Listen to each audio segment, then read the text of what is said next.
भगवान श्री कृष्ण को सांवलिया या सांवरिया सेठ भी कहा जाता है।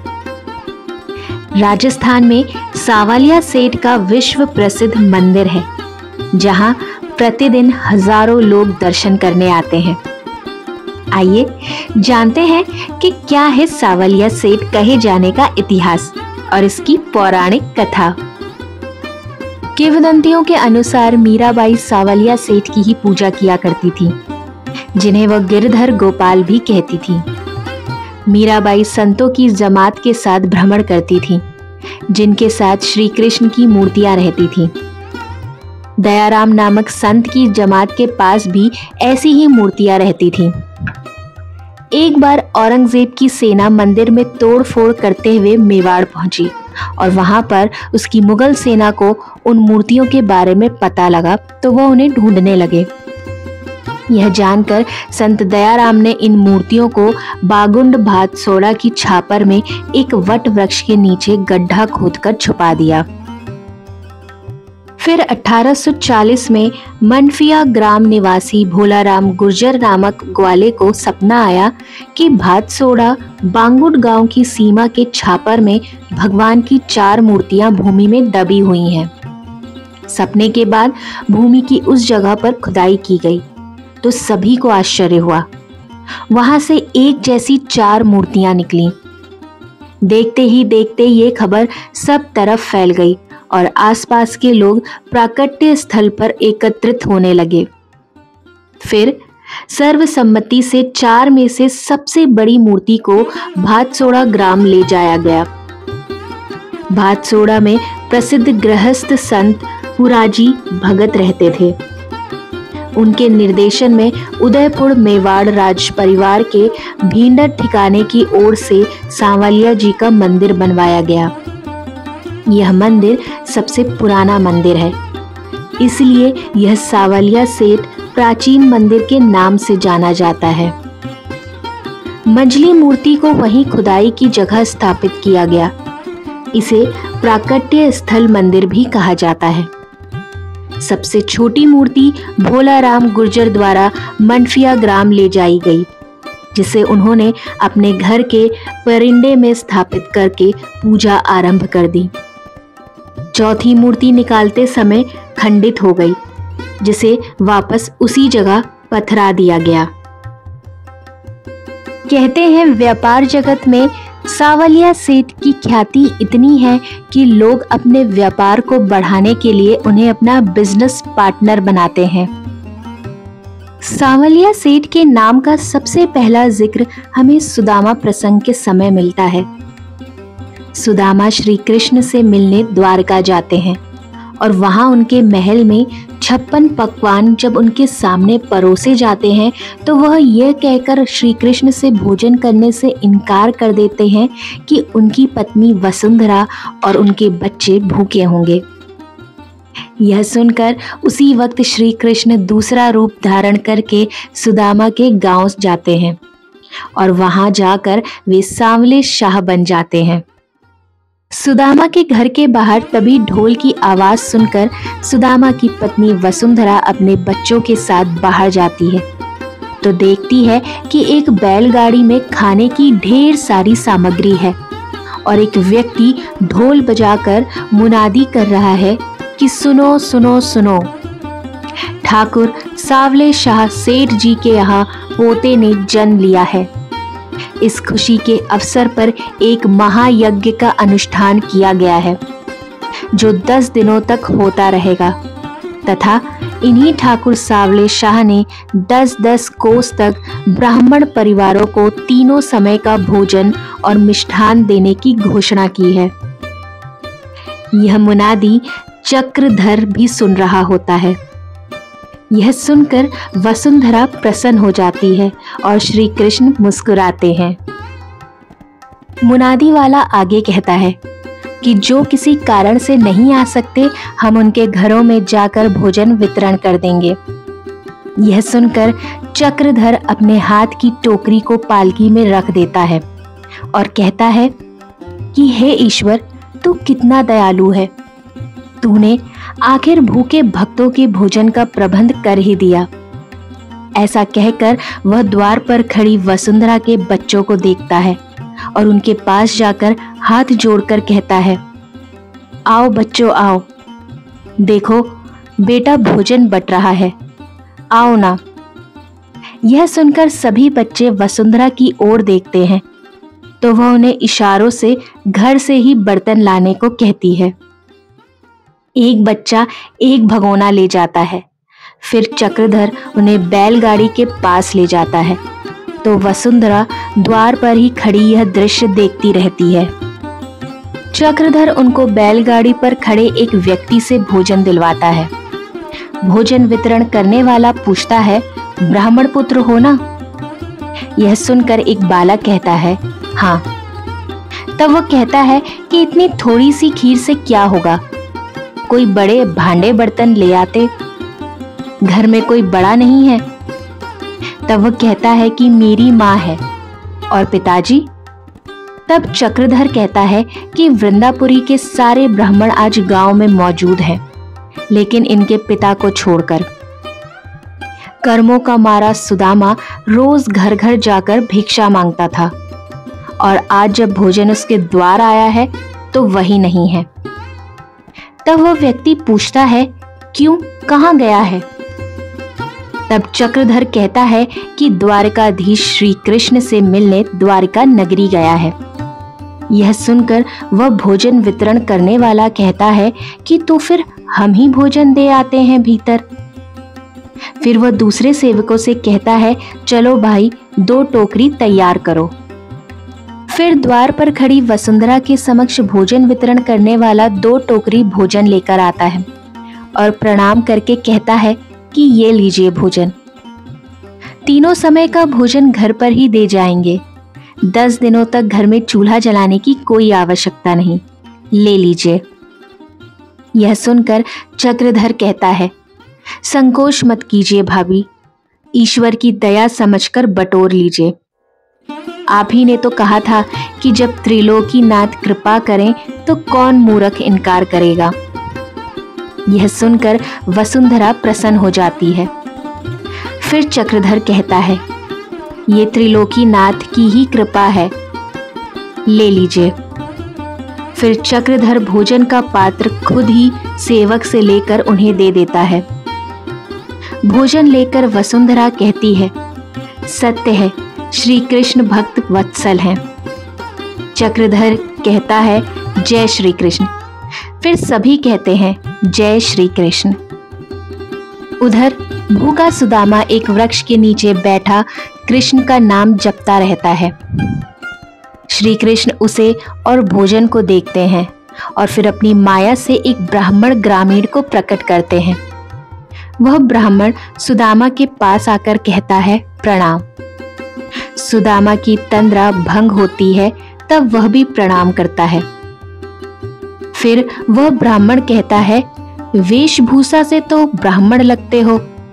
यह सुनकर सुदामा कहता है, हाँ ब्राह्मण ही हूँ। तब वह कहता है, ब्राह्मण हो तो यहाँ खंडहर में अकेले बैठे क्या कर रहे हो? जाओ वहां पास वाले गांव में जहां सभी ब्राह्मणों को खीर पूड़ी बट रही है। यह सुनकर सुदामा उसके हाथ की ओर देखता है जिसमें पत्तल में खीर और पूड़ी होती है। यह देखकर वह कहता है, खीर पूड़ी कौन बांट रहा है? यह सुनकर वह ब्राह्मण कहता है, ठाकुर सावले शाह की ओर से बढ़ रही है। यह सुनकर श्री कृष्ण मुस्कुराते हैं। तब सुदामा कहता है, सांवले शाह?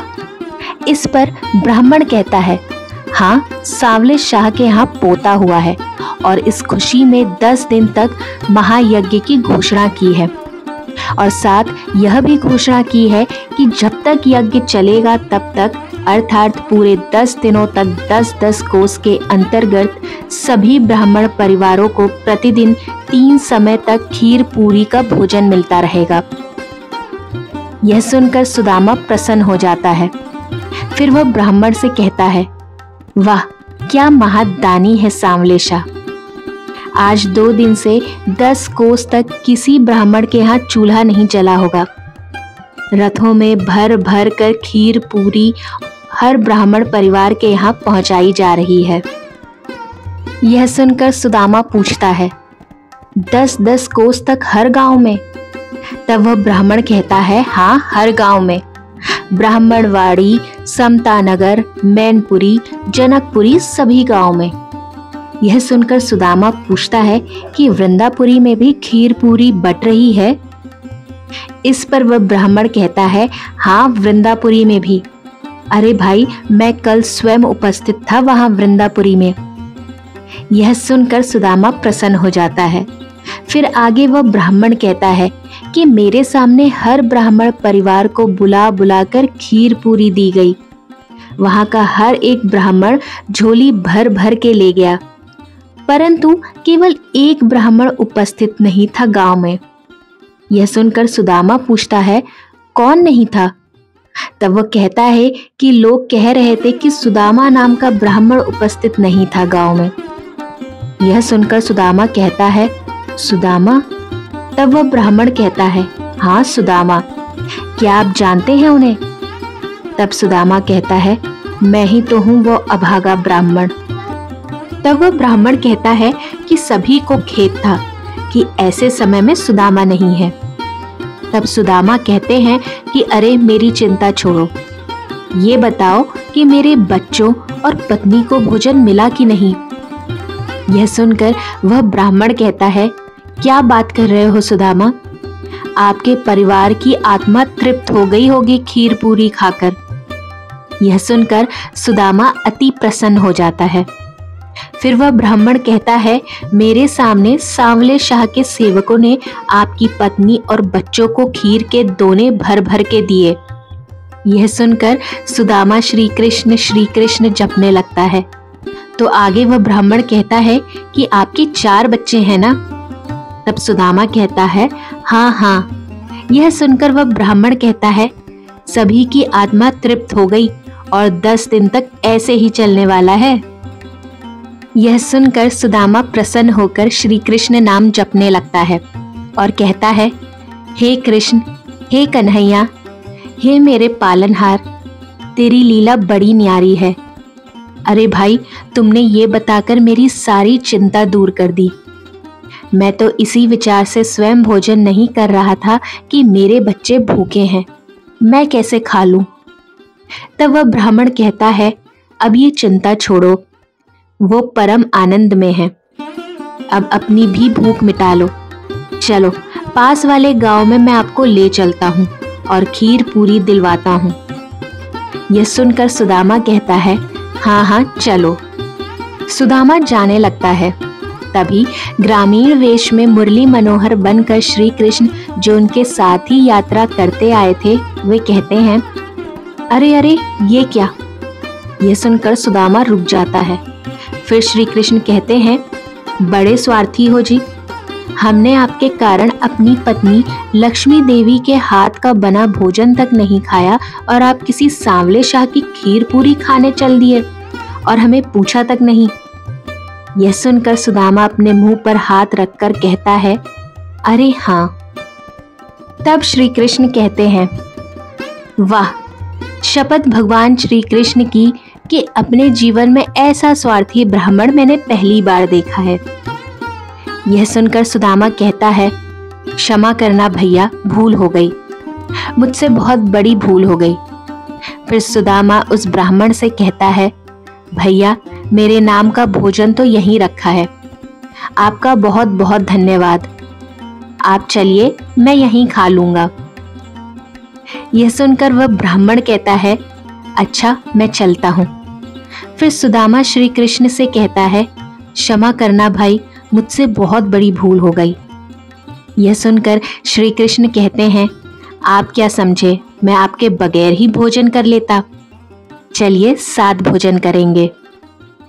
फिर श्री कृष्ण अपने हाथों से सुदामा को भोजन परोस कर खिलाते हैं और कहते हैं, ब्राह्मण देवता जी, मैंने आपसे पहले ही कहा था कि भोजन के दाने दाने पर आपका ही नाम लिखा है, परंतु आप मानते ही नहीं थे। तब सुदामा कहता है, मन नहीं मान रहा था भैया। इस पर श्री कृष्ण कहते हैं कि अब तो मन मान गया ना, अब निश्चिंत होकर जी भर के खाइए। जिन्हें भोग अर्पण करे नित सारा संसार, उन्हीं के हाथों खा रहा भाग्यवान सत्कार, पुण्यवान सत्काम। सुदामा बड़े चाव से भोजन करता है, उंगलियां चाट चाट कर। यह देखकर श्री रुक्मिणी प्रसन्न हो जाती हैं। फिर सुदामा इशारे से कहता है, बस बहुत हुआ। तब श्री कृष्ण कहते हैं, नहीं नहीं ब्राह्मण देवता, ये लक्ष्मी देवी के हाथ के बनाए हुए मोतीचूर के लड्डू, यह तो खाने पड़ेंगे। सुदामा मुस्कुराते हुए उसे भी लेकर खा लेते हैं। तब श्री कृष्ण दूसरा लड्डू देते हैं तो वह कहते हैं, बस अब बहुत खा लिया, अब और नहीं खाया जाएगा। मानो आत्मा तृप्त हो गई। बहुत दिनों बाद खाने का इतना आनंद आया। यह सुनकर श्री कृष्ण कहते हैं, चलिए आप हाथ धोइए, मैं बिछौना लगाता हूँ। यह दृश्य देखकर श्री रुक्मिणी जी श्री कृष्ण से कहती हैं, वाह प्रभु वाह, धन्य हैं आप और आपकी लीला। क्या क्या रूप धारण करना पड़ रहा है आपको, कभी सांवले शाह तो कभी मुरली मनोहर। एक मित्र के खातिर आपको भी क्या क्या जतन करने पड़ रहे हैं। दोस्तों, यह थी सांवलिया सेठ की कथा। सांवलिया सेठ को राजस्थान का सबसे अमीर भगवान माना जाता है और उनके मंदिर में भक्तों द्वारा चढ़ाए गए करोड़ों रुपए का दान पात्र भरा रहता है। इस मंदिर में भक्तों की भारी भीड़ होती है, खासकर जन्माष्टमी के दौरान। तो अगली बार अगर आप कोई ट्रिप प्लान कर रहे हैं तो राजस्थान के सांवलिया सेठ मंदिर में जरूर माथा टेकें। जय श्री कृष्ण।